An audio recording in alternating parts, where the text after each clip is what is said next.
Hello दोस्तों, आज हम करने जा रहे हैं फर्स्ट ग्रेड का माइनर टेस्ट एक एनालिसिस जो आपका 12 जनवरी 2024 को होता। चलो इसी के साथ शुरुआत करते हैं। पहला क्वेश्चन आपका क्या दे रखा है, निम्नलिखित में से कौन सा कथन असत्य है। पहला ऑप्शन दे रखा है आपका अभाज्य संख्या के दो गुणनखंड होते हैं। ये आपका सत्य कथन है। जो अभाज्य संख्या है उसके दो गुणनखंड होते हैं। कौन कौन से होते हैं दो गुणनखंड? एक तो वह संख्या स्वयं होती है और एक एक होता है। स्वयं और एक क्या हो गया? दो गुणनखंड हो गए अभाज्य संख्या की। समअभाज्य संख्या का सबसे छोटा अभाज्य गुणनखंड दो होता है। ये भी आपका सत्य कथन है। विषम संख्या का सबसे छोटा अभाज्य गुणनखंड सदैव तीन होता है। सदैव तीन नहीं होता है, यह आपका असत्य कथन है। किसी भी संख्या का सबसे बड़ा गुणनखंड सदैव संख्या स्वयं होती है। ये भी आपका सत्य कथन है। तो आपको असत्य कथन पूछा था, तो आंसर क्या हो जाएगा आपका? Option number 3। तो सबसे छोटी विषम अभाज्य संख्या होती है 3। सबसे छोटी विषम अभाज्य संख्या,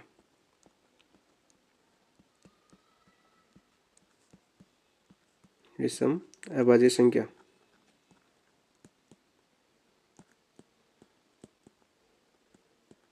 क्या होती है? 3 होती है आपकी। ठीक है। विषम संख्या का सबसे छोटा अभाज्य गुणनखंड वह संख्या स्वयं होती है।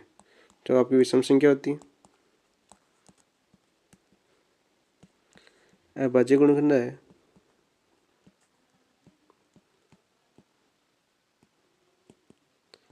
सबसे छोटा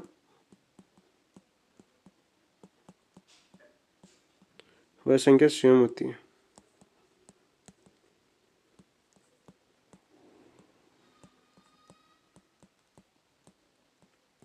स्वयं होती है।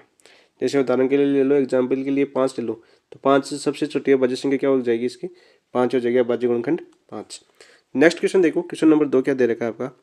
दी हुई परिमेय संख्याओं के बीच में हम याद कर सकते हैं केवल और केवल एक परिमेय संख्या नहीं, केवल दो परिमेय संख्या नहीं, केवल 10 परिमेय संख्या नहीं, अपरिमित रूप से अनेक परिमेय संख्या याद की जा सकती है। दो संख्याओं के बीच, दो परिमेय संख्या के बीच अनंत परिमेय संख्या होती है। तो आंसर क्या हो जाएगा आपका? ऑप्शन नंबर 4 आंसर हो जाएगा।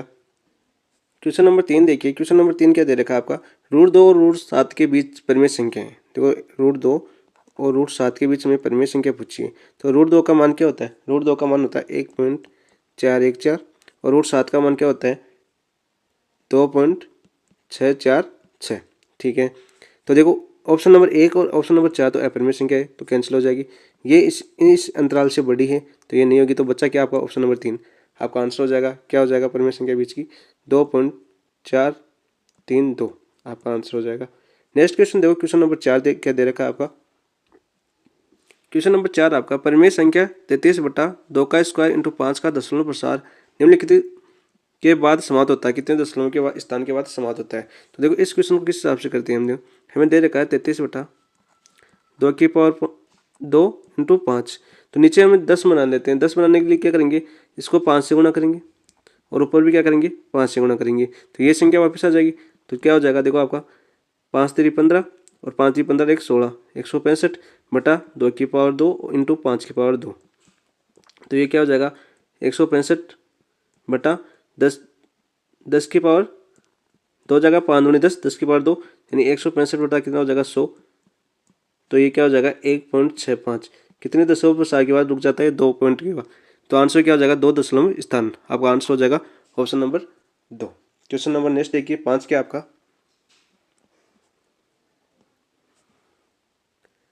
क्वेश्चन नंबर 5 है आपका 0.3 plus 0.03 plus 0.003 plus 0.003 plus dash अनंत तक हमें संख्या दे रखी है। तो देखो, इसका हल क्या होगा ये हमें बताना है। तो हमें दे रखा है 0.3 plus 0.03 plus 0.003 plus 0.0003 plus and unit. तो इसको मैं क्या ले सकता हूँ? 3/10 प्लस इसको क्या ले सकता हूँ मैं? 3/100 प्लस इसको क्या ले सकता हूँ मैं? 3/1000 प्लस इसको क्या ले सकता हूँ मैं? 3/10,000 प्लस एंड सोल इन्फिनिटी। ऊपर से मैं 3 को ले लूँ तो क्या बचेगा? 1/10 प्लस 1/10 का स्क्वायर प्लस 1/10 का क्यूब प्लस एंड सोल इन्फिनिटी। तो ये क्या बन गया? आपकी गुणोत्तर श्रेणी बन गई। तो 3 इंटू 1/10 प्लस 1/10 का स्क्वायर प्लस 1/10 का क्यूब प्लस तो एंड सोल। ये क्या है? आपकी जीपी। तो अनंत पदों की श्रेणी के लिए जीपी का योग का सूत्र क्या होता है? एस एन बराबर A/1 - R होता है। तो यहाँ से ए बराबर क्या हो जाएगा 1/10 और आर बराबर क्या हो जाएगा 1/10। तो यहाँ से एस एन क्या आ जाएगा 3 कोष्टक ए का मान 1/10 अपॉन 1 माइनस आर का मान भी 1/10। तो यहाँ से क्या बनेगा देखो 3 कोष्टक 1/10, 10 में से गया तो कितना बचेगा बटा 9/10, 10 से 10 कैंसिल हो जाएगा। तो यहाँ पर क्या बचेगा आपका 3/9। तो क्या हो जाएगा 1/3 आपका आंसर। ऑप्शन नंबर 1 आंसर हो जाएगा आपका, option number 1। Question number next देखिए 6 क्या आपका। क्वेश्चन नंबर 6 आपका किन्हीं 5 क्रमागत अभाज्य संख्याओं में प्रथम 4 का गुणनफल 5005 है तथा अंतिम 4 का गुणनफल 17017 है, तब इन पांचों संख्याओं का योग होगा। तो माना मैंने अभाज्य संख्या मान लेते हैं 5 अभाज्य संख्या कौन सी है आपकी P1 P2 P3 P4 और P5 मान लेते हैं। प्रथम 4 का गुणनफल दे रखा है, तो प्रथम 4 का देखो एक बार, प्रथम 4 का गुणनफल क्या दे रखा है P1 P2 P3 और P4 का कितना दे रखा है हमें 5005।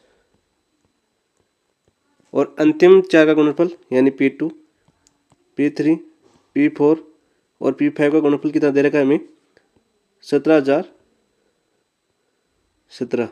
ठीक है,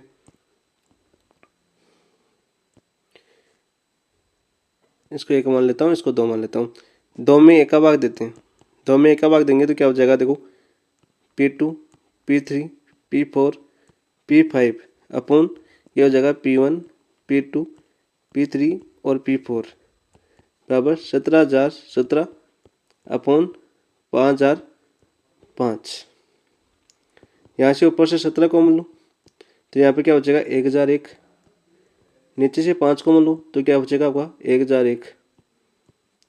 तो 1001 से 1000 के कैंसिल हो जाएगा, P2 से P2 कैंसिल हो जाएगा, P3 से P3 कैंसिल हो जाएगा, P4 से P4 कैंसिल हो जाएगा। P5 बटा P1, P5 कितना आ जाएगा आपका 17 और P1 कितना आ गया 5, यानी पहली अभाज्य संख्या कितनी आ गई 5 और पांचवी अभाज्य संख्या कितनी आ गई 17 आपकी। अब देखो पहले देखो संख्या क्या दे रखी है हमें, P5 बराबर तो कितना आ गया आपका 17 और P1 बराबर कितना आ गया 5। तो पहले अभाज्य संख्या देखो क्या दे रखी है हमें 5005 है, तो पहले इस अभाज्य संख्या में 5 दे रखी है तो भाग दो 5 का तो क्या हो जाएगा 1001। ठीक है, अब 7 का भाग जाएगा, इसमें 7 का भाग जाएगा कितना बचेगा आपका 143 और फिर 11 का भाग जाएगा तो कितना बचेगा आपका 13 और फिर 13 का जाएगा। तो सभी अभाज्य संख्या आ गई, तो P1 तो आ गया आपका 5, P2 आ गया आपका 7, P3 अभाज्य संख्या तीसरी अभाज्य संख्या की 11 और P4 आ गया आपका 13 और P5 आ गया 17। तो 5 अभाज्य संख्या आ गई क्रमागत 5 7 11 13 और 17। हमें पूछा है योग, हमें क्या पूछा है योग पूछा है, तो इनका योग जोड़ो 5 + 7 + 11 + 13 + 17, तो टोटल कितना आ जाएगा आपका 53। ये हो जाएगा आपका आंसर, ऑप्शन नंबर 1। नेक्स्ट देखो क्वेश्चन नंबर 7 क्या दे रखा है आपका, सबसे न्यूनतम संख्या जिसे √27 को गुणा करने पर एक प्राकृत संख्या प्राप्त होती है, हमें दे रखा है √27। तो √27 को हम क्या ले सकते हैं 9 × 3, 9 का स्क्वायर 3 का स्क्वायर होता है, तो स्क्वायर से क्या हो जाएगा रूट हट जाएगा तो क्या बचेगा आपका 3√3। इसको किससे गुणा करें, ऑप्शन में देखो √3 से गुणा करेंगे तो क्या आ जाएगा आपका 3 × 3 = 9, क्या आ गई आपकी प्राकृत संख्या आ गई, प्राकृत संख्या आ गई। तो आंसर क्या आ जाएगा आपका ऑप्शन नंबर 3, √3 से गुणा करना पड़ेगा। क्वेश्चन नंबर देखो नेक्स्ट 8 क्या है आपका, 11466 संख्या के विभिन्न अभाज्य भाजकों की संख्या क्या है। तो अभाज्य भाजकों की संख्या कैसे निकालेंगे हम, देखो 11466 है, सबसे पहले 2 का भाग दो तो कितना आएगा देखो 5 दूनी 10 7 दूनी 14 और 3 2 3 6 और 2 3 6 5733।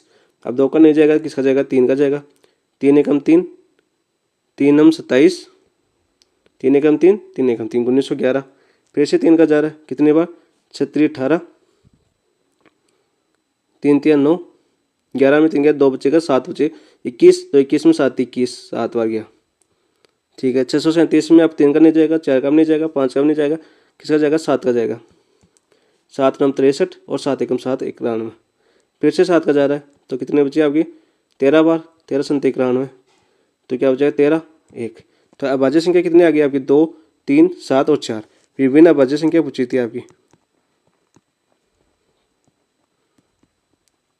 विभिन्न अभाज्य भाजकों की संख्या पूछी थी।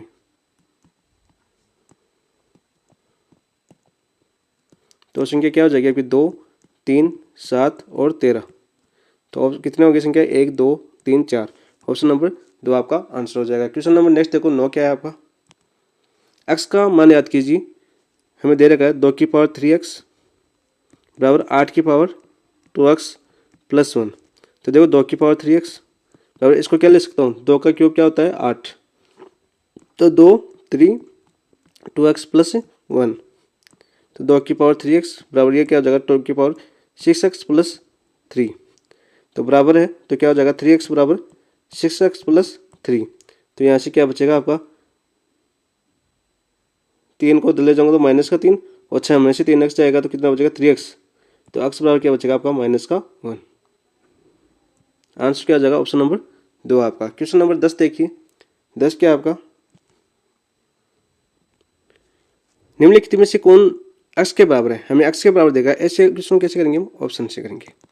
तो ऑप्शन नंबर 3 देखिए, ऑप्शन नंबर 3 क्या है, रूट एक्स क्यूब की पावर 2/3। तो इसको क्या ले सकता हूँ मैं, x और रूट 3 है तो 1/2, तो क्या हो जाएगा 3/2 की पावर 2/3। 3 से 3 कैंसिल हो जाएगा, 2 से 2 कैंसिल हो जाएगा, बचेगा क्या आपका x बचेगा। तो आंसर क्या आ जाएगा आपका, ऑप्शन नंबर 3 आंसर हो जाएगा। नेक्स्ट क्वेश्चन देखिए, क्वेश्चन नंबर 11 क्या आपका, क्वेश्चन नंबर 11 आपका, यदि 2 की पावर 1998 माइनस 2 की पावर 1997 माइनस 2 की पावर 1996 प्लस 2 की पावर 1995 बराबर के डॉट 2 की पावर 1995 है, तो हमें दे रखा है, देखो क्या दे रखा है हमें, 2 की पावर 1998 माइनस 2 की पावर 1997 माइनस 2 की पावर 1996 प्लस 2 की पावर 1995 बराबर दे रखा है हमें के गुणा 2 की पावर 1995। तो इस पूरे से में से 2 की पावर 1995 कॉमन ले लो, 1995 कॉमन गए तो यहाँ क्या बचेगा 2 की पावर 3, माइनस यहाँ पे क्या बचेगा 2 की पावर 2, माइनस यहाँ पे क्या बचेगा 2 की पावर 1, प्लस यहाँ पे क्या बचेगा 1 बराबर के इंटू 2 की पावर 1995। तो इस 2 की पावर 1995 से ये 2 की पावर 1995 क्या हो जाएगा, कैंसिल हो जाएगा। ये क्या बचा आपका 8 माइनस का 4 माइनस का 2 प्लस का 1 बराबर के बचा है यहाँ पर। तो 8 8 1 9 9 माइनस 6 बराबर के, तो यहाँ से के का मान कितना आ जाएगा, के बराबर 3 आपका आंसर। ऑप्शन नंबर 3 आपका आंसर हो जाएगा। क्वेश्चन नंबर नेक्स्ट देखिए, क्वेश्चन नंबर 12 क्या दे रखा है आपका, निम्नलिखित में से कौन 1 के बराबर है, तो कौन 1 के बराबर है, 2 की पावर 0 क्या, देखो 1 की पावर 0 हो तो हमेशा क्या होती है 1 होती है। अब ये क्या हो जाएगा 1 1 1 3 हो जाएगा, तो 1 के बराबर नहीं है, तो पहला ऑप्शन कैंसिल। ऑप्शन नंबर 2 देखिए, 2 की पावर 0 इंटू 3 की पावर 0 इंटू 4 की पावर 0, 2 की पावर 0 का मान 1 होता है, 3 की पावर 0 का मान 1 होता है, 4 की पावर 0 का मान 1 होता है। तो 1 इंटू 1 इंटू 1 क्या हो जाएगा आपका 1, ये आपको पूछा है, तो आंसर क्या हो जाएगा आपका ऑप्शन नंबर 2। ये 0 हो जाएगा, ये भी क्या हो जाएगा 0, तो ये भी कैंसिल हो जाएगा दोनों, आपका आंसर क्या हो जाएगा ऑप्शन नंबर 2। नेक्स्ट देखिए, क्वेश्चन नंबर 13 क्या है आपका, क्वेश्चन नंबर 13 है आपका, गुणनफल रूट 2 की पावर 1/3 इंटू 2 की पावर 1/4 इंटू 32 की पावर 1/12 दे रखा है हमें। हमें क्या देगा 2 की पावर 1/3 इंटू 2 की पावर 1/4 इंटू 32 की पावर 1/12 दे रखा है। तो 32 को क्या लिख सकता हूँ मैं, 32 को लिख सकता हूँ 2 की पावर 5। तो ये क्या हो जाएगा 2 की पावर 1/3 इंटू 2 की पावर 1/4 इंटू 2 की पावर 5, तो 5 इंटू 1/12 क्या हो जाएगा 5/12। ठीक है, आधार समान है तो घाती क्या हो जाती, जुड़ जाती, तो जोड़ो 2 की पावर क्या हो जाएगी 1/3 प्लस 1/4 प्लस 1/5/12 बराबर क्या हो जाएगा 2 की पावर 12 लघुत्तम ले लें, तो क्या हो जाएगा 3 चौक 12 4 प्लस 3 प्लस 5, तो ये क्या हो जाएगा 2 की पावर 12/12, तो 12 से 12 कैंसिल हो जाएगा, बच्चे क्या आपका 2। तो आंसर क्या हो जाएगा आपका ऑप्शन नंबर 2। क्वेश्चन नंबर 13 देखिए, 13 हो गया। क्वेश्चन नंबर 14 देखिए, 14 क्या है आपका, 81 की पावर -2 की पावर है 1/4। हमें दे रखा है 81 की पावर -2 की पावर दे रखा है हमें 1/4। तो इसको क्या लिख सकता हूँ, 1/81 की पावर 1/2। 81 की पावर क्या लिख सकता हूँ, 2 की पावर 1/4। तो इसको क्या लिख सकता हूँ मैं, 81 की पावर 2/4, 2 दूनी 4। तो ये क्या हो जाएगा, 81 का रूट हो जाएगा। तो ये क्या हो जाएगा, 1/9। तो आपका आंसर क्या हो जाएगा, ऑप्शन नंबर 1। नेक्स्ट देखिए क्वेश्चन नंबर 15 क्या आपका।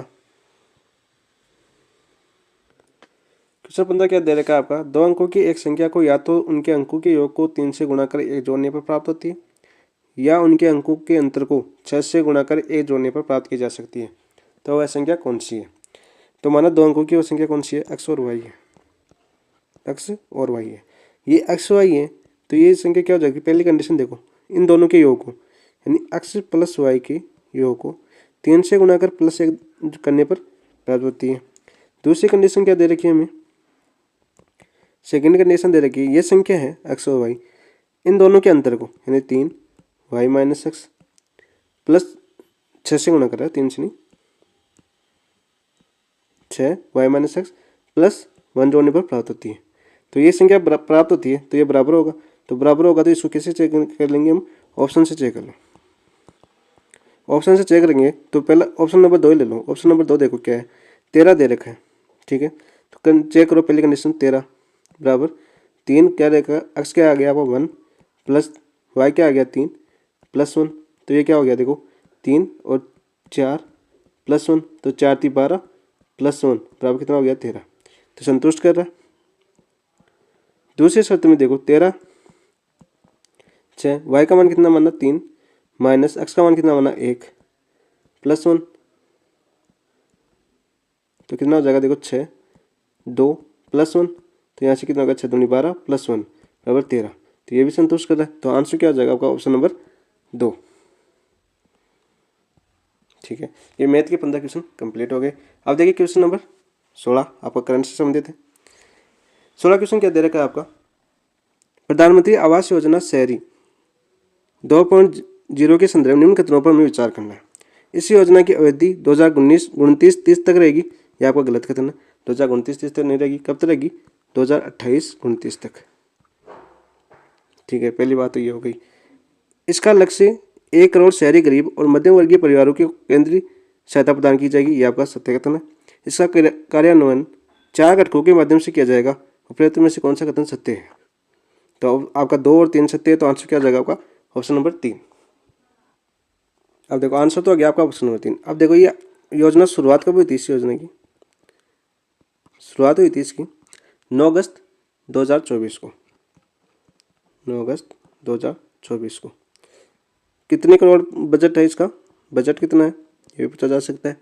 कितना बजट है इसका, 2.30 लाख करोड़।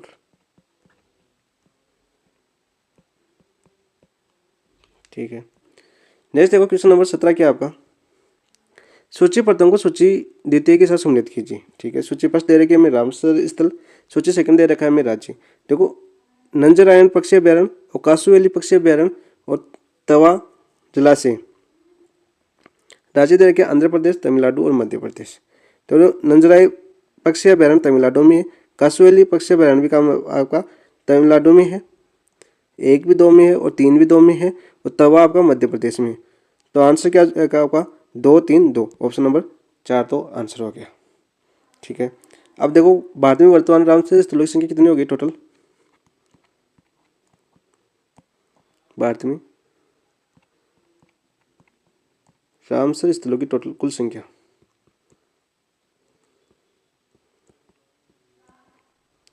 अब कितनी होगी, 85। टोटल कितनी होगी, 85। सबसे अधिक रामसर स्थल कौन से राज्य में है, सबसे अधिक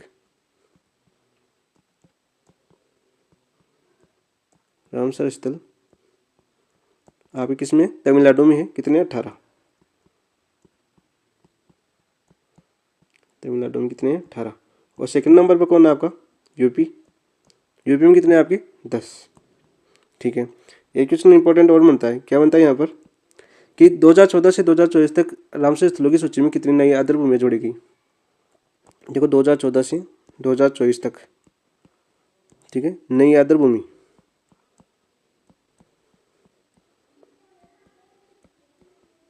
जोड़ी गई। कितनी जोड़ी गई आपकी? 59। ठीक है। नेक्स्ट देखो क्वेश्चन नंबर 18 क्या है आपका? 18 नंबर क्वेश्चन है, हाल ही में संयुक्त राष्ट्र यूएन में किसी भारत का स्थायी प्रतिनिधि नियुक्त किया गया है? या मणि कृष्णमूर्ति को, या साधना सक्सेना को, या पर्वतनेनी हरीश को, या गोविंद मोहन को? तो आंसर क्या हो जाएगा आपका? ऑप्शन नंबर 3, पर्वतनेनी हरीश को। ठीक है, ये चुना गया है आपका। ये कौन है आपके? 1990 के आईएएस अधिकारी हैं, बैच के आईएफएस अधिकारी।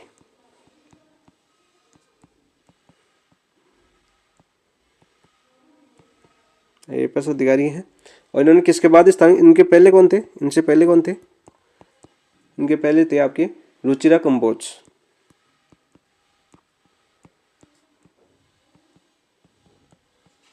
रुचिरा कंबोज है इनकी सेवानिवृत्ति के बाद। ये पद धारण किसने किया आपके? पर्वतनेनी हरीश ने। ये तो हो गया पर्वतनेनी हरीश के बारे में। अब देखो इंपॉर्टेंट मुद्दा आपका साधना सक्सेना। साधना सक्सेना कौन है? ये भारतीय सेना में है ना, अभी भी नियुक्त हुई है भारतीय सेना में। पहली महिला चिकित्सा सेवा महानिदेशक बनी है। कौन बनी है आपकी? पहली महिला चिकित्सा सेवा महानिदेशक।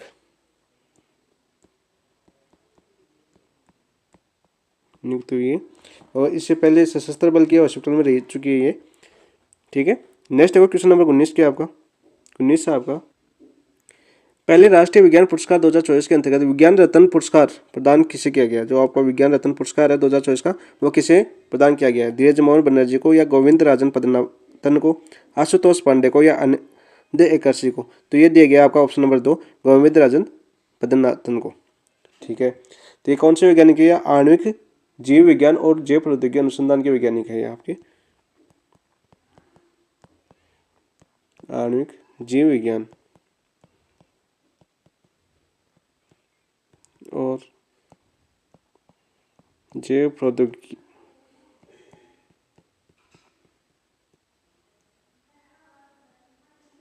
अनुसंधान वैज्ञानिक है।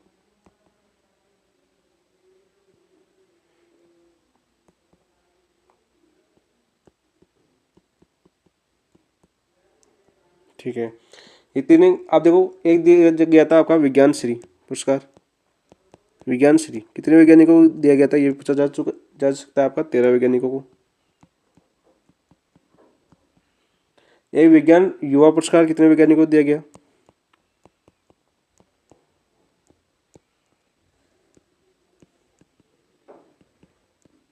ये दिया गया था आपका 18 वैज्ञानिकों को। और एक इंपॉर्टेंट पूछा गया था आपका विज्ञान टीम पुरस्कार। ये भी पूछा जा सकता है, विज्ञान टीम पुरस्कार। ये जो आपकी चंद्रयान 3 की टीम थी, चंद्रयान 3 की टीम को मिला है। जो पहला राष्ट्रीय विज्ञान पुरस्कार जो आपको पहला ही है, इसकी शुरुआत कब की थी? इसकी शुरुआत की गई थी आपकी जनवरी 2024।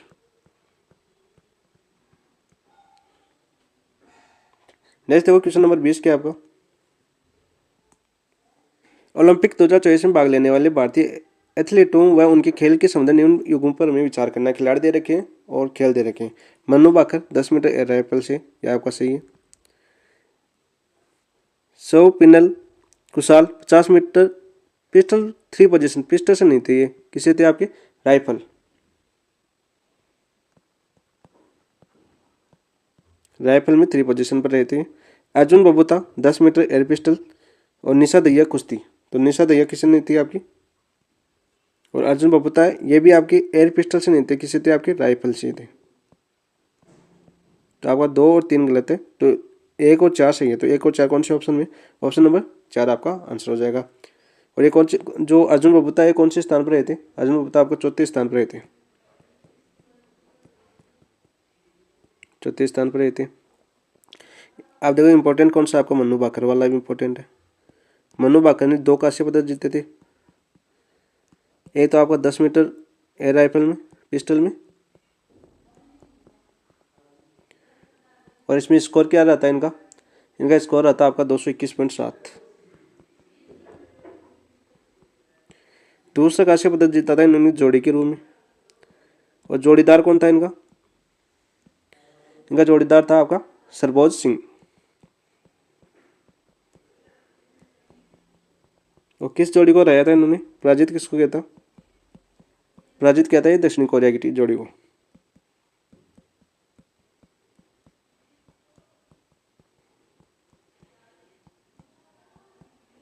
तो इम्पोर्टेंट है जो मनु भाकर है, ये इनका गांव तो हरियाणा है, राज्य तो हरियाणा से था।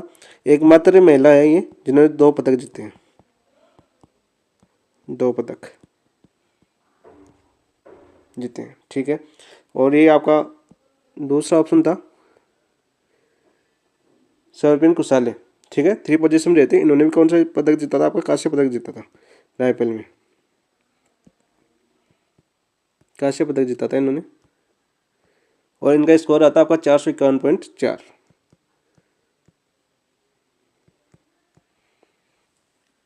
सर्पिनल कुसाले।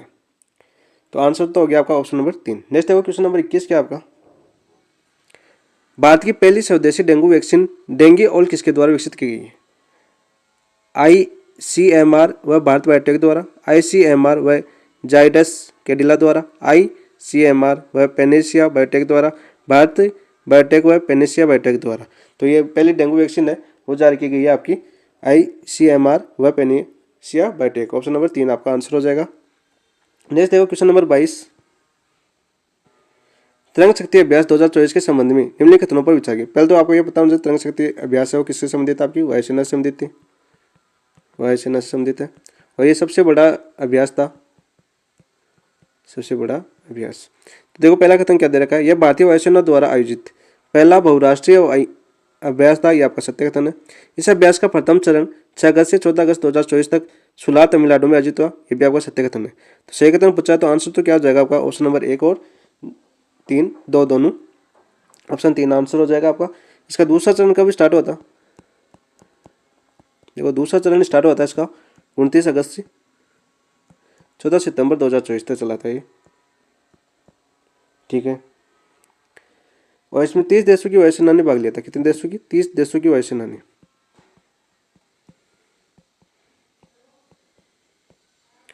एक इंपॉर्टेंट क्वेश्चन और बनता है, क्या बनता है? यह अभ्यास चलाता है, इसमें क्या होता है? आपकी तीनों सेना है अपनी, थल वायु और जल सेना है। तीनों सेना के जो उप प्रमुख है, उप प्रमुख है, ये पहली बार स्वदेशी लड़ाकू विमान, अपना स्वदेशी लड़ाकू विमान है कौन सा? तेजस, एक साथ उड़ान भरी थी। एक साथ बैठ के तीनों ने तेजस में उड़ान भरी थी, इसलिए इंपॉर्टेंट हो जाता है, पहली बार हुआ था ये। नेक्स्ट देखो क्वेश्चन नंबर 23 क्या आपका? मुख्यमंत्री आयुष्मान जीवन रक्षा योजना के संबंध में निम्नलिखित कथनों पर में विचार कीजिए। चलो विचार करते हैं। पहला कथन दे रखा है, इस योजना का क्रियान्वयन चिकित्सा एवं स्वास्थ्य विभाग द्वारा किया जा रहा है। यह आपका सत्य कथन है, चिकित्सा एवं स्वास्थ्य विभाग द्वारा किया जा रहा है। इस योजना का बजट समर्पित सड़क सुरक्षा कोष से वहन किया जाएगा। ये भी आपका सत्य कथन है। किसे किया जाएगा? आपका समर्पित सड़क सुरक्षा कोष से किया जाएगा। इस योजना के तहत गंभीर व्यक्ति घायल को अस्पताल पहुंचाने वाले भले व्यक्ति को 10,000 रुपये की राशि प्रदान की जाएगी। तो ये भी आपका सत्य कथन है। तो प्रयुक्त में से कौन सा कथन सत्य है? तीनों कथन सत्य है। तो आंसर क्या जाएगा? 1, 2, 3 कौन से ऑप्शन में? ऑप्शन नंबर 4 आपका आंसर हो जाएगा। क्वेश्चन नंबर 24 देखिए। राजस्थान में टाइप ए डायबिटीज से बचाव के लिए किनके द्वारा संयुक्त रूप से मिशन मधुहारी कार्यक्रम चलाया जा रहा है? पहले तो ये आंसर हो जाना चाहिए, ये इंपॉर्टेंट होता है आपका। मिशन मधुहारी कार्यक्रम है वो किस पेशेंट के लिए चलाया जा रहा है? डायबिटीज पेशेंट के लिए चलाया जा रहा है। चिकित्सा एवं स्वास्थ्य विभाग या NHM व हेमा फाउंडेशन द्वारा, चिकित्सा एवं स्वास्थ्य विभाग NHM व किंटल फाउंडेशन द्वारा, केंद्रीय चिकित्सा मंत्रालय स्वास्थ्य विभाग राजस्थान व वेदांता फाउंडेशन द्वारा, स्वास्थ्य विभाग राजस्थान NHM व वेदांता फाउंडेशन द्वारा। तो चॉइस में आपका आंसर क्या हो जाएगा? ऑप्शन नंबर 2 चिकित्सा एवं स्वास्थ्य विभाग व NHM व क्लिंटन फाउंडेशन द्वारा ये चलाया जा रहा है। कौन सा मिशन? मिशन मधुहारी कार्यक्रम, मधुहारी कार्यक्रम। नेक्स्ट देखो क्वेश्चन नंबर 25 क्या आपका? 25 आया था आपका, महिला एवं बाल विकास मंत्रालय द्वारा क्रियान्वित की जाने वाली योजनाओं को निम्न में से कौन से 3 भागों में बांटा गया है? सक्षम आंगनवाड़ी और पोषण 2.0 में बांटा गया, समर्थ आंगनवाड़ी या पोषण 2.0, मिशन शक्ति या मिशन संबल या मिशन वात्सल्य। तो समर्थ आंगनवाड़ी पोषण में नहीं बांटा गया, मिशन शक्ति में बांटा गया, मिशन संबल में नहीं बांटा गया, मिशन वात्सल्य में बांटा गया। तो कौन सा होगा? 1, 3 और 5। 1, 3, 5 कौन से ऑप्शन में? ऑप्शन नंबर 3 आपका सही हो जाएगा। नोट लगा के लिख लो। नोट में क्या देखो, जो बेटी बचाओ और बेटी पढ़ाओ अभियान है, इनके तहत बेटी बचाओ तो बेटी पढ़ाओ योजना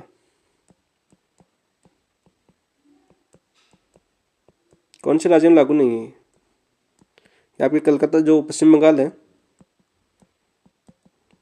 पश्चिम बंगाल में लागू नहीं है। क्वेश्चन नंबर 26 क्या आया था आपका? 26 आया था अपना, निम्न में से किस नाम से रावचंद्र सेन को नहीं जाना जाता है? हिस्ट्री स्टार्ट हो गई आपकी राजस्थान की। विस्मृत राय के रूप में जाना जाता है, बुल्ला विस्तार राजा के रूप में भी जाना जाता है, प्रताप का अग्रगामी के नाम से भी जाना जाता है, राठौड़ों का यूलिसेस के नाम से नहीं जाना जाता है। तो आंसर क्या हो जाएगा? Option number 3। यूलिसेस के नाम से किसे जाना जाता है? फिर वीर दुर्गादास राठौड़ को जाना जाता है, वीर दुर्गादास राठौड़ को जाना जाता है। नेक्स्ट देखो क्वेश्चन नंबर 27 क्या आपका? प्रतात्विक अवशेष व संबंधित सभ्यता स्थल में सही सम्मिलित करना है। हमें धूप में पकाई ईंटें आर्ट से प्राप्त हुई है, सही कथन है। शिलेदार बर्तन आपके गणेश से प्राप्त हुए, ये भी सही कथन है। बौद्ध मठों की साक्ष्य बैराट से प्राप्त हुई, ये भी आपका सही कथन है। तो सत्यकूट पूछा है तो सत्यकूट 1, 2, 3 तीनों सही है। तो आंसर क्या आ जाएगा आपका? Option number 4। अब देखो थोड़ा थोड़ा सभ्यता के बारे में जान लेते हैं। जो आड़ है आपकी, आड़ का सर्वप्रथम उत्खनन 1953 में किसने की थी? आपकी अक्षय कीर्ति व्यास ने।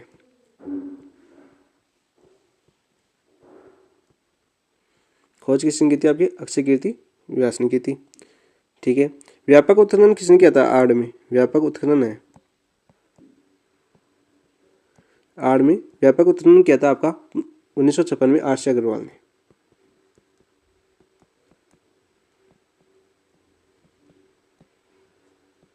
आर सी अग्रवाल ने किया था। और 1961-62 में एस टी साकलिया साहब ने हसमुख धीरजलाल एस टी साकलिया ने किया था। ठीक है। ये तो आर्ट ताम्रयुगीन सभ्यता है यार।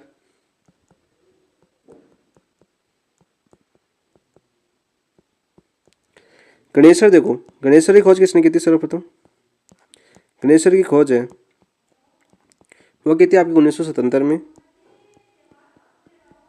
आर सी अग्रवाल ने। ठीक है। फिर 1978 को 19वीं में इसकी खोज खुदाई किसने की? विजय कुमार ने, विजय कुमार। तीसरा दे रखा आपका बेराट, बेराट से पूछा जाता है उत्खनन था बेराट। तो बेराट की खोज 1936 से 39 में सर्वप्रथम दयाराम साहनी ने की थी, दयाराम साहनी। फिर 1962-63 में नीलरत्न बनर्जी आए थे और उनके साथ में एक और आए थे कैलाशनाथ दीक्षित।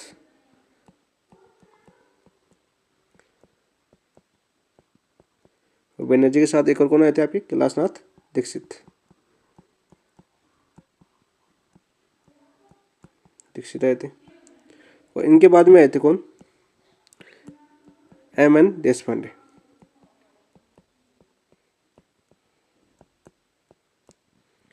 बेराट को अन्य किस नाम से जाना जाता है? अन्य जाना जाता है आपका प्राचीन युग की चित्रशाला के नाम से जाना जाता है, प्राचीन युग की चित्रशाला के नाम से जाना जाता है। नेक्स्ट देखो क्वेश्चन नंबर 28 क्या आपका? क्वेश्चन नंबर 28 आता है, खानवा के युद्ध में किन निम्नलिखित राजपूत या मुस्लिम योद्धाओं ने बाबर के विरुद्ध महाराणा सांगा के पक्ष में भाग लिया था? तो पहले तो यह होना चाहिए खानवा का युद्ध हुआ था। तो खानवा का युद्ध कब हुआ था? आपको ये याद होना चाहिए। ये हुआ था आपका 17 मार्च 1527 ईस्वी को। मोहम्मद लोधी भी संघा के साथ थे, राव उदय सिंह भी संघा के साथ थे, हसन मेवाती भी संघा के साथ थे और गोकुलदास परमार भी संघा के साथ थे। तो आंसर क्या हो जाएगा? 1, 2, 3, 4 चारों ऑप्शन आएंगी। तो ऑप्शन नंबर 3 आपका आंसर हो जाएगा। ठीक है। 17 मार्च 1527 को संघा और बाबा के बीच लड़ा गया था, बाबर। वैसे विजय कौन रहा आपका? बाबर रहा। कारण क्या था? बाबर की एक तो तोपखाना, वह तुलगमा पद्धति।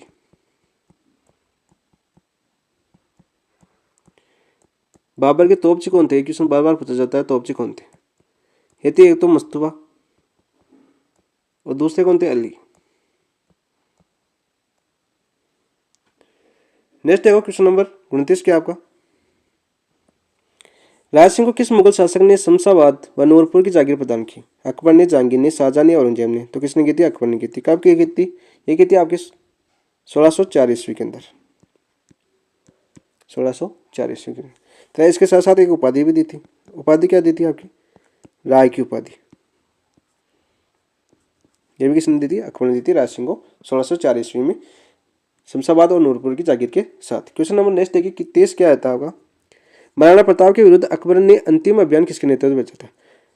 जगन्नाथ कच्छावा के नेतृत्व में, या शाहबाज खान के नेतृत्व में, या अब्दुल रहीम खानखाना के नेतृत्व में, या मान सिंह कच्छावा के नेतृत्व में? तो किसके नेतृत्व में जाता? ऑप्शन नंबर 1 आपका आंसर हो जाएगा, जगन्नाथ कच्छावा के नेतृत्व में भेजा था। कब भेजा था आपका? 1584 के अंदर अंतिम अभियान था। 1584 में गए और क्या हुआ? मांडलगढ़ भीलवाड़ा है, मांडल भीलवाड़ा या मांडलगढ़ भीलवाड़ा, इनका देहांत हो जाता है, मृत्यु हो जाती है। और यहीं पर आप क्या बनी हुई? इनकी छतरी बनी हुई है। ये पूछा जा चुका है। छतरी कितनी खंभों की? आपकी 32 खंभों की। मानसिंह कच्छावा आपके हल्दीघाटी में थे।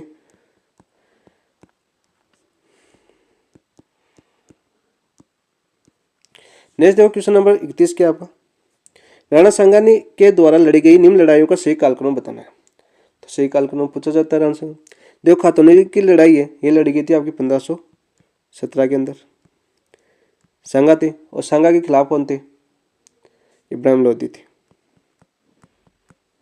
इब्राहिम लोधी। दूसरा दे रखा है बयाना की लड़ाई। बयाना की लड़ाई कब लड़ी गई थी आपकी? बयाना की लड़ाई लड़ी गई थी आपकी 1500 फरवरी 1527 में। ये सांगा और बाबर के सेनापति कौन थे? मेहंदी ख्वाजा के मध्य लड़ी गई थी, मेहंदी ख्वाजा। रागड़ोन की लड़ाई कब लड़ी गई थी? 1519 में, और ये मोहम्मद खिलजी सेकंड के तहत मालवा के थे, मोहम्मद खिलजी सेकंड।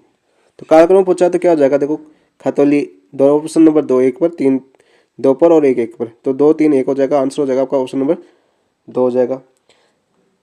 ये पूछा जाता है क्रम, संगा के चारों युद्धों का क्रम पूछा जाता है। खतौली हो गया, खतौली 1517 में होता। खतौली के बाद में क्या होता है आपका? बंडी का।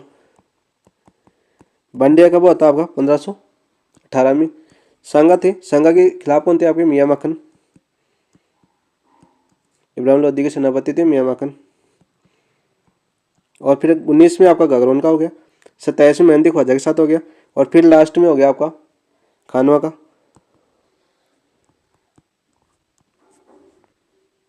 तो खानवा का हमने अभी देखा है, कब हुआ था आपका? 17 मार्च 1527 को। नेक्स्ट देखो क्वेश्चन नंबर 32 क्या आया था आपका। 32 था आपका बीकानेर के शासक राज सिंह की समदंडियों खतरों पर विचार करना है। राज सिंह 1570 ईस्वी में अकबर के नागौर दरबार के समय मुगल सेना में शामिल हुई, ये आपका सत्य कथन है। 1570 में जो दरबार लगा था उसमें इनके पिताजी कल्याण सिंह ने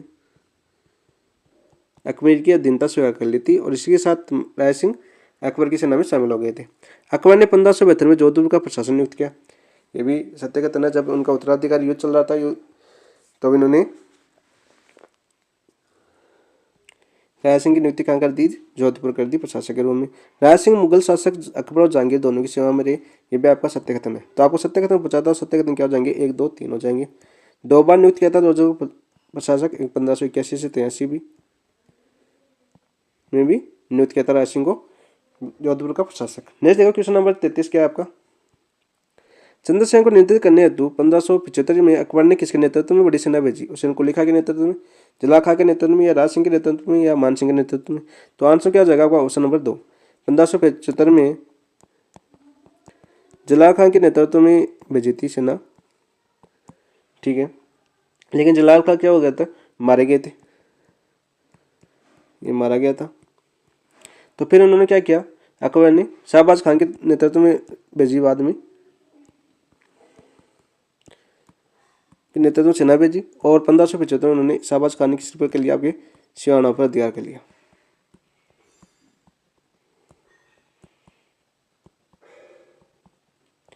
तो आंसर हो जाएगा आपका ऑप्शन नंबर 2। नेक्स्ट देखो क्वेश्चन नंबर 34 क्या है आपका।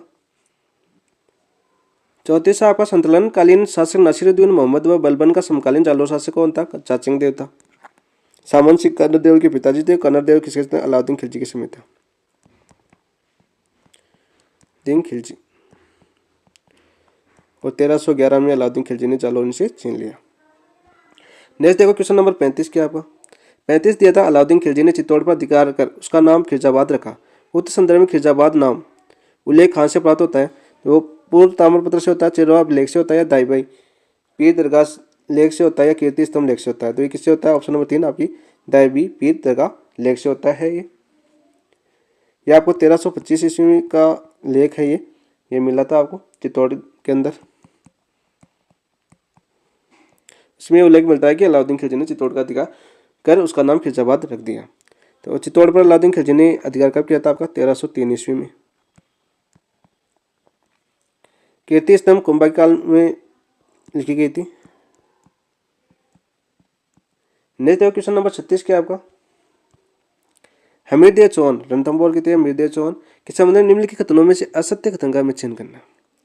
इसने 1291 में जलालुद्दीन खिलजी के आक्रमण को विफल किया। यस किया। और उन्होंने ये कहा था कि मैं इस जैसे दौरों को मुसलमान के एक बाल के बराबर नहीं समझता।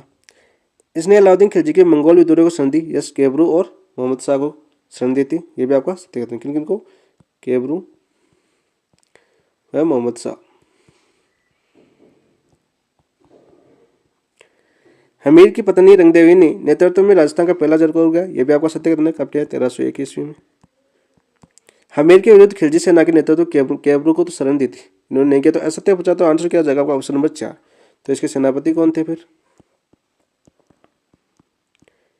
अलादीन के सेनापति कौन कौन आए थे आपके? उलंग खां,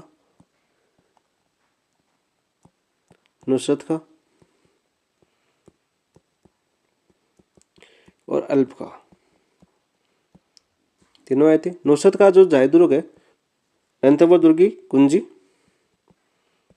जैन दुर्ग, इसमें दया करते इसमें मारा गया था। और प्रशासन फिर अलाउद्दीन खिलजी ने किसको नियुक्त किया? उलंग खां को नियुक्त किया। नेक्स्ट देखो क्वेश्चन नंबर 37 क्या आपका। निम्न में से किन अवशेषों का संबंध विराट सभ्यता से नहीं है? अभी विराट हमने पढ़ी है। 1936-37 में दयाराम सैनी ने खोज की थी। 37 में कैप्टन बट को एक बौद्ध स्तंभ भी मिला था। स्वर्ण मंजूषा यहाँ से मिली है। चांदी की पंच मुद्राएं मार्क मुद्राएं भी यहाँ पर मिली है। तांबे की हिरण प्रतिमा कालीमंग का संबंधित है। तो सही कोट आपका 1 और 2 है। तो आंसर क्या आ जाएगा? Option number 1। सॉरी सही नहीं पूछा था, असभ्यता संबंधित नहीं है पूछा था। तो आंसर क्या हो जाएगा? केवल 3 है जो विराट संबंधित नहीं है। तो ऑप्शन नंबर 4 आपका आंसर हो जाएगा। क्वेश्चन नंबर नेक्स्ट देखो। क्वेश्चन नंबर 38 क्या है आपका। गणेश सभ्यता को निम्न किस नाम से नहीं जाना जाता है? जो गणेश सभ्यता है 1977 में आशय अग्रवाल ने खोज की थी इसकी। भारतीय ताम्र युगीन सभ्यता को जननी भी कहा जाता है। ताम्र संचयी संस्कृति भी कहा जाता है। पुरातत्व का पुष्कर भी कहा जाता है। धूलकोट को नहीं खाता है। तो धूलकोट किसको कहा जाता है? आपकी आर्य सभ्यता को कहा जाता है। आर्य सभ्यता जो धूलकोट नामक एक टिल्ला है उसके नीचे दबी हुई मिली थी आर्य सभ्यता, इसलिए धूलकोट किसको कहा जाता है? आर्य सभ्यता को कहा जाता है। नेक्स्ट देखो क्वेश्चन नंबर 39 क्या आपका। किस ग्रंथ में चौहान शासक गोविंद तृतीय को वेरीगट कहा गया? तो वेरीगट की उपाधि थी वो किसने दी थी? आपके जयानक ने दी थी, कवि जयानक। और जयानक की रचना क्या आपके? पृथ्वीराज विजय। इन्होंने विग्रह चतुर्थ को कौन सी उपाधि दी थी? विग्रह चतुर्थ। कवि बांधव की उपाधि दी थी, कवि बांधव। ललित विग्रह सोमदेव की है।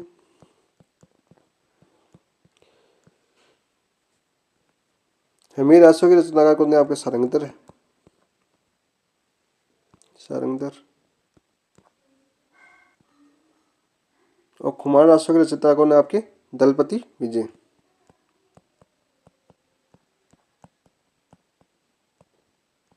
क्वेश्चन नंबर 40 क्या आया था आपका? क्वेश्चन नंबर 40 आएगा था विराट चतुर्थ के संबंध में निम्न कथनों पर विचार कर सत्य कूट का चयन करना है हमें।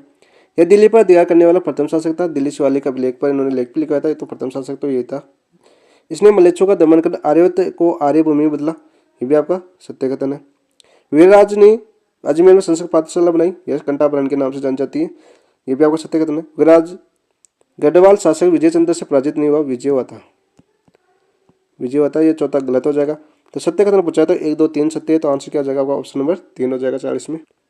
क्वेश्चन नंबर 41 देखिए, 41 क्या आपका, पृथ्वीराज तृतीय ने महोबा विजय के पश्चात किसे महोबा का प्रशासक नियुक्त किया था? कदमबास, पंजन राय, भवन कमल या गोविंद राय? तो किसको कहता है? पंजन राय को।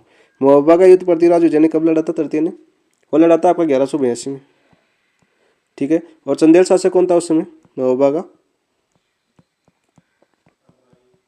चंदेल शासक था आपका परमार्दी देव,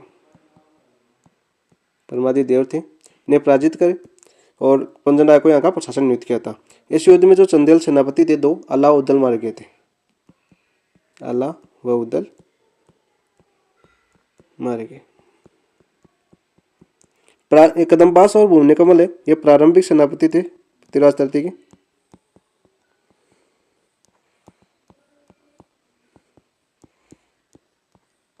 नेक्स्ट देखो क्वेश्चन नंबर 42 क्या पूछा गया था आपको? क्वेश्चन नंबर 42 पूछा गया था, अरब यात्री अलम मसूदी किस गुजर प्रतिहार शासक काल में भारत आया था? तो अलम मसूदी है वो आपके महिपाल प्रथम के काल में आया था, तो आंसर क्या आ जाएगा आपका ऑप्शन नंबर 1। अलम मसूदी है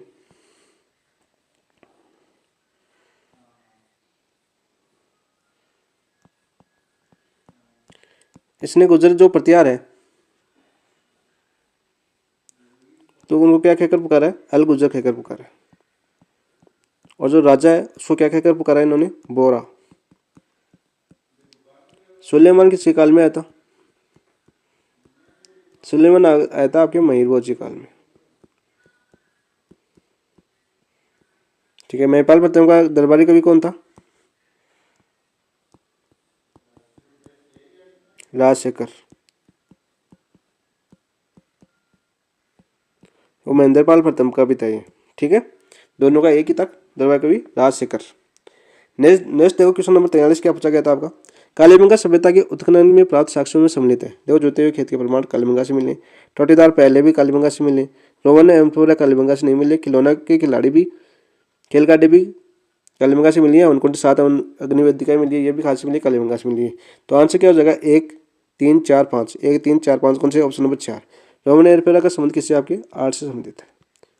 रोमन सिक्के कहाँ से मिले? आपके आर्ट से मिले। नेक्स्ट देखो क्वेश्चन नंबर 44, किस सन में अकबर ने मानसिंह को 7000 जात व 6000 सवार का मनसब दिया था? तो मानसिंह ने को अकबर ने 7000 जात व 6000 सवार का मनसब किस वर्ष प्रदान किया गया था आपका? 1599 में, 1601 में, 1603 में, 1605 में। तो आंसर क्या आ जाएगा? ऑप्शन नंबर 4 1605 में दिया गया था। क्वेश्चन नंबर नेक्स्ट देखिए 45 क्या पूछा गया था आपका? 45 आपका 17वीं शताब्दी में सिसोदिया व राठौड़ गठबंधन में मेवाड़ का शासक कौन था? महाराणा प्रताप नहीं थे, राणा सांगा नहीं थे, महाराणा राज सिंह थे। तो आंसर क्या आ जाएगा? ऑप्शन नंबर 3 आपका आंसर हो जाएगा। राठौड़ गठबंधन संशोधन है जो आपके महाराणा राज सिंह और दुर्गादास राठौड़ के बीच हुआ था। किसको लेकर? अजीत सिंह को लेकर। अजीत सिंह को छुड़ा के लाते औरंगजेब से दुर्गादास राठौड़। नेक्स्ट देखो क्वेश्चन नंबर 45 हो गया। क्वेश्चन नंबर 46 देखिए, निम्नलिखित सभ्यता उनके खोजकर्ता में सही सुमिलित नहीं है। सही सुमिलित नहीं ये पूछा है। सभ्यता स्थल दे रखा है, खोजकर्ता दे रखा है। कालीबंगा की अमलानंद गोस्वामी 1952 में की थी, आपका सत्य कथन है। आर्ट की अक्षय कीर्ति व्यास ने 1953 की थी, ये भी सत्य कथन है। गणेश्वर की आर्च अग्रवाल रतन चंद्र अग्रवाल ने 1997 की थी, ये भी सत्य कथन है। बेराट की बीबीलाल ने नहीं की। बेराट किसने की थी? आपके दयाराम सैनी ने अभी बताया था हमने 1936 से 39 में। तो बीबीलाल का संबंध किससे है? बीबीलाल जो ब्रजवासी लाल है, पूरा नाम क्या है इनका? ब्रजवासी लाल। तो ब्रजवासी लाल का संबंध किससे है? फिर इनका संबंध है कालीबंगा से। और कालीबंगा का इन्होंने उत्खनन कब किया था? 1961 के अंदर। नेक्स्ट देखो क्वेश्चन नंबर 47 क्या आपका, निम्नलिखित में से कौन सा या कौन से सभ्यता स्थल आर्ट से संबंधित है? देखो बलाथल भी आर्ट से संबंधित है, बनास संस्कृति के अंतर्गत आता है। पचमता भी है, उज्जैना भी बनास से संबंधित है। भीम डोंगरी आपके बेराट से संबंधित है। बेराट। तो आंसर क्या आ जाएगा? 1 2 3, 1 2 3 ऑप्शन नंबर 3 आपका आंसर हो जाएगा।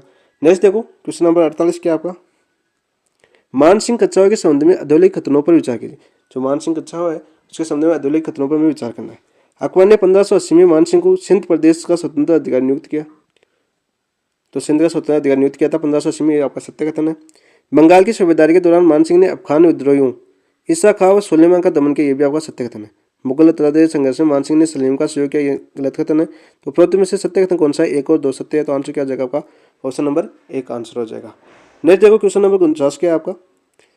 आचार्य जिनसेन सूरी, देखो जिनसेन सूरीकृत आंसर हो जाएगा। जिनसेन सूरीकृत कौन सा? आपके हरीश पुराण।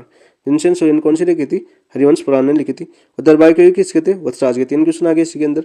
को शासक बताया? जालोर का, अवंतिका, कन्नौज का या बेनीवाल का? तो किसका बताया आपका? अवंतिका। ऑप्शन नंबर 2 आपका आंसर हो गया। अवंती को क्या बोलते थे उस टाइम? उज्जैन। इस टाइम का उज्जैन है, उसको अवंती बोलते थे उस टाइम। और जालोर का किसने बताया? जालोर का शासक बताया आपको कुवलमाला। इसके लेखक कौन थे आपके? उद्योतन सूरी। ठीक है। 18 भाषा लिखी गई है, जिसमें पहली भाषा का फर्स्ट टाइम मरु भाषा का उल्लेख किया गया है। इंपॉर्टेंट है ये भी। नेक्स्ट देखो क्वेश्चन नंबर 50 क्या आपका?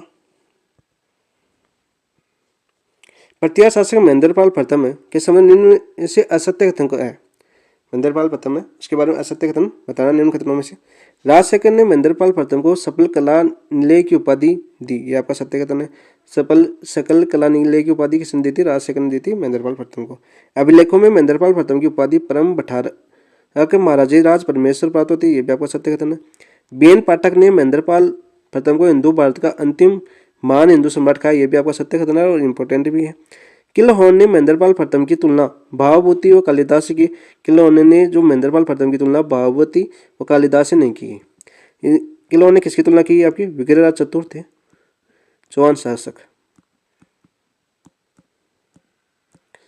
इसकी तुलना किससे की है? भावभूति व कालिदास से की है। तो असत्य कथन क्या हो जाएगा आपका? Option number 4। नेक्स्ट देखो क्वेश्चन नंबर 51। भारतीय संविधान के किस अनुच्छेद के तहत 6 से 14 वर्ष के बच्चों के लिए निःशुल्क व अनिवार्य शिक्षा का प्रावधान किया गया? अनुच्छेद 21 के तहत, यानी आंसर हो जाएगा ऑप्शन नंबर 3। कब जोड़ा गया था? आपका 86 संविधान संशोधन के द्वारा। पीएम कौन थे आपके? अटल बिहारी वाजपेयी। नेक्स्ट देखो क्वेश्चन नंबर 52। आरटीआई अधिनियम के तहत निम्न में से को सम्मिलित कीजिए। सम्मिलित करना तो अध्याय 4 है। अध्याय 4 का संबंध किससे था? आपका विद्यालय व शिक्षकों के उत्तरदायित्व है। तो विद्यालय शिक्षकों के उत्तरदायित्व कौन से? ऑप्शन नंबर 3 में है। अध्याय 2 का संबंध किससे था? अध्याय 2 का संबंध था आपका निःशुल्क व अनिवार्य शिक्षा का अधिकार, ऑप्शन नंबर 2 से। अध्याय 6 का क्या है? अध्याय 6 में था बालकों के अधिकार का संरक्षण, ऑप्शन नंबर 4। अध्याय 3 में क्या था? अध्याय 3 में था समुचित सरकार, स्थानीय प्राधिकार व माता पिता कर्तव्य, ऑप्शन नंबर 1। तो आंसर क्या हो जाएगा आपका? 3, 2, 4, 1, ऑप्शन नंबर 2। नेक्स्ट देखिए क्वेश्चन नंबर 53 क्या आपका? आरटीआई अधिनियम 2009 के अंतर्गत सत्य कथन है। यह अधिनियम मदरसों व वैदिक पाठशालाओं पर लागू होगा? नहीं। यह अधिनियम राष्ट्रपति द्वारा अधिनियम होने के दिन से लागू होगा? नहीं। संविधान के अनुच्छेद 29 और 30 के अधीन रहते हुए यह अधिनियम लागू हो। कौन से तहत के तहत? अनुच्छेद 29 और 30 के तहत। आंसर क्या हो जाएगा आपका? Option number 3। नेक्स्ट देखो क्वेश्चन नंबर 54 क्या आपका? आरटीआई अधिनियम 2009 की धारा 3 के तहत वर्ष 2012 के लिए किए गए संशोधन के तहत किन बालकों को घर आधारित शिक्षा चुनने का अधिकार प्रदान किया गया? भावग्रस्त व दुर्बल समूह के बालक नहीं। बहु निःशक्तता व गंभीर निःशक्तता वाले बालक, अनाथ व निःशक्त बालक या निःशक्त व अभावग्रस्त बालक। तो आंसर क्या हो जाएगा? ऑप्शन नंबर 2 बहु निःशक्तता व गंभीर निःशक्तता वाले बालकों को 2012 में आधारित शिक्षा चुनने का अधिकार प्रदान किया गया है। क्वेश्चन नंबर देखो नेक्स्ट 55 क्या है आपका? आरटीआई अधिनियम 2009 के में धारा 7 के तहत निम्नलिखित में से कौन सा उत्तरदायित्व केवल केंद्र सरकार का है? केवल केंद्र सरकार का है। उत्तरदायित्व कौन सा आपका? आरटीआई अधिनियम लागू करने के लिए आवश्यक पूंजी व आवर्ती खर्चे व आकलन करना, यह भी केंद्र सरकार का उत्तरदायित्व है। राष्ट्रीय पाठ्यचर्या रूपरेखा तैयार करना, यह भी केंद्र सरकार का उत्तरदायित्व है। शिक्षकों के प्रशिक्षण हेतु मानकों का विकास करना, यह भी केंद्र सरकार का उत्तरदायित्व है। आंसर क्या आ जाएगा आपका? ऑप्शन नंबर 4 उपरोक्त सभी। नेक्स्ट देखो क्वेश्चन नंबर 56। आरटीआई अधिनियम 2009 की धारा 9 के तहत स्थानीय प्राधिकरण के कर्तव्यों के संदर्भ में सही कथनों को पहचानना है हमें। प्रवासी परिवारों के बच्चों का विद्यालय में प्रवेश सुनिश्चित करना, यह भी है। शैक्षिक कैलेंडर तैयार करना, यह भी है। अपने अधिकार क्षेत्र के भीतर 18 वर्ष तक की आयु का समस्त बालकों का रिकॉर्ड रखना, यह गलत कथन है। 18 वर्ष के लिए नहीं, 14 वर्ष के बालकों की आयु व समस्त बालकों का रिकॉर्ड रखना, 14 वर्ष तक के बालकों का। तो 18 1 23 गलत हो जाएगा। आंसर क्या हो जाएगा? एक और बी, ऑप्शन नंबर एक आंसर हो जाएगा 56 में। नेक्स्ट देखो क्वेश्चन नंबर 57 क्या आपका? आरटीए अधिनियम 2009 की धारा 12 के तहत निजी विद्यालय में कुल क्षमता की 25% सीट पर किन बालकों को निःशुल्क व अनिवार्य शिक्षा का प्रदान किया गया? असुविधाग्रस्त बालक, असक्षम बालक, विशेष पिछड़ा वर्ग बालक या दुर्बल वर्ग बालक। 97 आपका आंसर क्या हो जाएगा? ये तो असुविधाग्रस्त बालक और ये क्या हो जाएगा आपका? दुर्बल वर्ग का बालक, ए और डी, ऑप्शन नंबर 2 आपका आंसर हो जाएगा। नेक्स्ट देखो क्वेश्चन नंबर 58 क्या दे रखा था आपका? आरटीए अधिनियम 2009 संशोधन 2019 की धारा 16 के तहत प्रत्येक शैक्षिक वर्ष में किन कक्षाओं की नियमित कक्षा ली जाएगी? 5 और कक्षा 8। तो आंसर देखो 5 और 8 कौन सी में? ऑप्शन नंबर 3 आपका आंसर हो जाएगा। क्वेश्चन नंबर 59 देखिए, आरटीए अधिनियम 2009 की धारा 18 के तहत प्रमाण पत्र प्राप्त किए बिना किसी विद्यालय में स्थापित नहीं किया जा सकता मान्यता। तो आंसर क्या आ जाएगा? ऑप्शन नंबर 1 आंसर का आंसर हो जाएगा। नेक्स्ट देखो क्वेश्चन नंबर 60 क्या दे रखा था आपका? आरटीए अधिनियम 2009 की धारा 23 के अधीन केंद्र सरकार द्वारा घोषित शैक्षणिक प्राधिकारी अधिकारी कौन सा है? NCERT, SIEMAT, NIEPA, NCTE। तो आंसर क्या हो जाएगा? आंसर क्या हो जाएगा आपका? Option number 4 NCTE। और इसको कब किया गया था? 23 अगस्त 2010 को शैक्षिक प्राधिकारी नियुक्त कब किया गया था इसको? 23 अगस्त 2010 को। नेक्स्ट देखो क्वेश्चन नंबर 61 क्या था आपका? सही सम्मिलित करना है। छात्र शिक्षक अनुपात धारा 25 में है। पाठ्यक्रम व मूल्यांकन प्रक्रिया धारा 29 में है। विद्यालय विकास योजना धारा 22 में है। प्रवेश के लिए आयु सबूत धारा 14 के अंदर है। तो ऑप्शन आंसर क्या हो जाएगा? 1 2 3 4। 1 2 3 4 कौन से ऑप्शन में? ऑप्शन नंबर 2 में आपका आंसर हो जाएगा। क्वेश्चन नंबर देखो 62 क्या दे रखा था आपका? आरटीए अधिनियम 2009 की धारा 29 के अनुसार पाठ्यक्रम के संबंध में उल्लिखित दिशा निर्देश नहीं है। यह बालक में ज्ञान, अंतःशक्ति व योग्यता निर्माण हो, ये उल्लेख है। खोज, प्रकटीकरण व गतिविधि आधारित शिक्षण हो, ये भी आपका उल्लेख है। बालक को शारीरिक व मानसिक विकास का अधिकतम अवसर प्राप्त हो, ये भी है। पाठ्यक्रम में स्थानीय तत्वों को शामिल करें, ये नहीं है।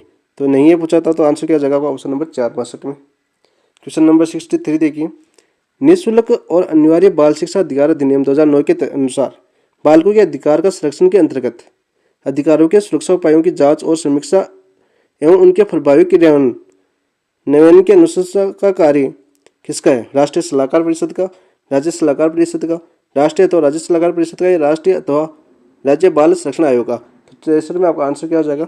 राष्ट्रीय तथा अथवा राज्य बाल संरक्षण आयोग का, ऑप्शन नंबर 4 आपका आंसर हो जाएगा। क्वेश्चन नंबर 64 देखिए, 64 क्या है आपका? शिक्षा का अधिकार अधिनियम 2009 के मान व मानकों के अनुसार प्राथमिक स्तर कक्षा 1 से 5 तक के छोटे विद्यार्थियों के लिए शिक्षकों की संख्या होगी। जो छोटे विद्यार्थी हैं इनके लिए शिक्षकों की संख्या कितनी होगी? 3 होगी शिक्षकों की संख्या। तो आंसर हो जाएगा आपका option number 1। Question number next देखिए 65 क्या आपका? बालकों को निःशुल्क और अनिवार्य शिक्षा अधिकार अधिनियम 2009 के तहत प्रथम कक्षा से 5वीं कक्षा के लिए एक शैक्षिक वर्ष में न्यूनतम शिक्षण घंटे कितने होंगे? 800 होंगे। तो आंसर क्या हो जाएगा? ऑप्शन नंबर 4 आपका 800 घंटे होंगे। नेक्स्ट देखो क्वेश्चन नंबर 66, हिंदी के क्वेश्चन शुरू हो गए। अयाध्य संधि का उदाहरण है। तो अयाध्य संधि का उदाहरण कौन सा आपका? पावक है, या सौगान है, स्वागत है, या प्रत्यय है। तो आंसर क्या जाएगा? ऑप्शन नंबर 1 पावक। क्या होगा? पोधन अक बनता है, पोधन अका क्या बन जाएगा? यहाँ से आव बन जाएगा। ओ प्लस ए मिलकर क्या बन जाएगा? आव। तो क्या बन जाएगा इसका? पावक। गंगाधन उर्मी में कौन सी संधि है? तो गंगा और उर्मी है, इसमें कौन सी संधि है आपकी? गुण संधि है। थोड़ा सा जूम कर लेता हूँ। तो गंगा तथा उर्मी है, उसमें कौन सी संधि है आपकी? ये क्वेश्चन था 67वां क्वेश्चन। तो गंगा प्लस उर्मी क्या बनता है आपका? गंगोर्मी बनता है, गंगोर्मी। तो कौन सी संधि हो जाएगी इसमें? गुण संधि हो जाएगी। तो आंसर क्या हो जाएगा? Option number 3। नेक्स्ट देखो क्वेश्चन नंबर 68, मेत्ते शब्द का सही संधि विच्छेद है। जो मेत्ते है उसका सही संधि विच्छेद क्या हो जाएगा आपका? मतधन एके, ऑप्शन नंबर 2 आपका आंसर हो जाएगा। मतधन एके का क्या बनता है आपका? मेतेंगे हो जाएगा, आंसर नंबर 2 हो जाएगा। क्वेश्चन नंबर 69 क्या है आपका? मनोज शब्द का सही संधि विच्छेद है। जो मनोज है उसका संधि विच्छेद क्या होता है आपका? मनयधन जय। तो आंसर क्या हो जाएगा आपका? ऑप्शन नंबर 4 आपका आंसर हो जाएगा। क्वेश्चन नंबर 70 देखिए, 70 क्या आपका? जगदम्बा में कौन संधि है? जगत धन अम्बा। जगदम्बा का संधि विच्छेद क्या होता है आपका? जगत धन अम्बा, जगत धन अम्बा होता है। तो तय तय आ गया, स्वर आ गया, तो क्या बन जाता है आपका? दय। तीसरा अक्षर में चला जाता है तो कौन सी संधि होती है आपकी? व्यंजन संधि हो जाएगी। आंसर क्या हो जाएगा? Option number 2। क्वेश्चन नंबर 71 देखिए, रविधन इंद्र, तो रविंद्र क्या होता है आपका? रविंद्र बनेगा, रविधन इंद्र क्या बनेगा आपका? रविंद्र बनेगा। तो आंसर क्या हो जाएगा आपका? Option number 4। और कौन सी संधि होगी इसमें? दीर्घ संधि होगी, दीर्घ संधि। नेक्स्ट देखो क्वेश्चन नंबर 72 क्या है आपका? 72 था आपका ऋग्वेद का संबंध, ऋग्वेद शब्द सही संधि विच्छेद है। ऋग्वेद का सही संधि विच्छेद क्या होता है आपका? ऋक धन वेद। तो आंसर क्या हो जाएगा? ऋग्वेद। आंसर क्या हो जाएगा? ऑप्शन नंबर 1 आपका आंसर हो जाएगा 72 में। क्वेश्चन नंबर 73 क्या है? मिष्टात्तर। आंसर क्या दे रखा था आपका? मिष्टात्तर दे रखा था, ठीक है, मिष्टात्तर। तो इसका संधि विच्छेद क्या हो जाएगा? मिष्ट धन अत्तर, दीर्घ संधि होगी इसमें, मिष्ट धन अत्तर, अत्तर। तो क्या हो जाएगा? मिष्टात्तर। कौन सी संधि होगी आपकी? दीर्घ संधि होगी मिष्टात्तर में। नेक्स्ट देखो क्वेश्चन नंबर 74 क्या आपका? उद्धर्थ का सही संधि विच्छेद कौन? उद्धर्थ का सही संधि विच्छेद बताना हमें। तो क्या होता है उसका सही संधि विच्छेद आपका? उद्धन हर्थ। ऑप्शन नंबर 3 आपका आंसर हो जाएगा। अत्यधन एव कौन सी संधि आपकी? विसर्ग संधि है, विसर्ग संधि है। तो क्या बन जाएगा? अत्यधन एव का क्या बनता है आपका? अतएव बनता है, अतएव बनता है। तो आंसर क्या हो जाएगा आपका? Option number 4। तो ये आपके फर्स्ट टेस्ट के 75 क्वेश्चन हमने कंप्लीट किए हैं। समझ में आया होगा आपको? सही नहीं दिखे तो अब देख लो, किसी को साफ नहीं दिखे तो अब ये साफ दिख रहे हैं बिल्कुल। तो ये आपके पहले मैंने एक फर्स्ट ग्रेड का फर्स्ट पेपर आपका कंप्लीट एनालिसिस हमने किया है। अच्छा समझाने की कोशिश की है और समझ में आया होगा। सभी दोस्त चैनल को सब्सक्राइब जरूर करेंगे और अपने सभी दोस्तों को शेयर जरूर करेंगे। सब मिलकर पढ़ेंगे, सबको सिखाएंगे। थैंक यू, धन्यवाद दोस्तों।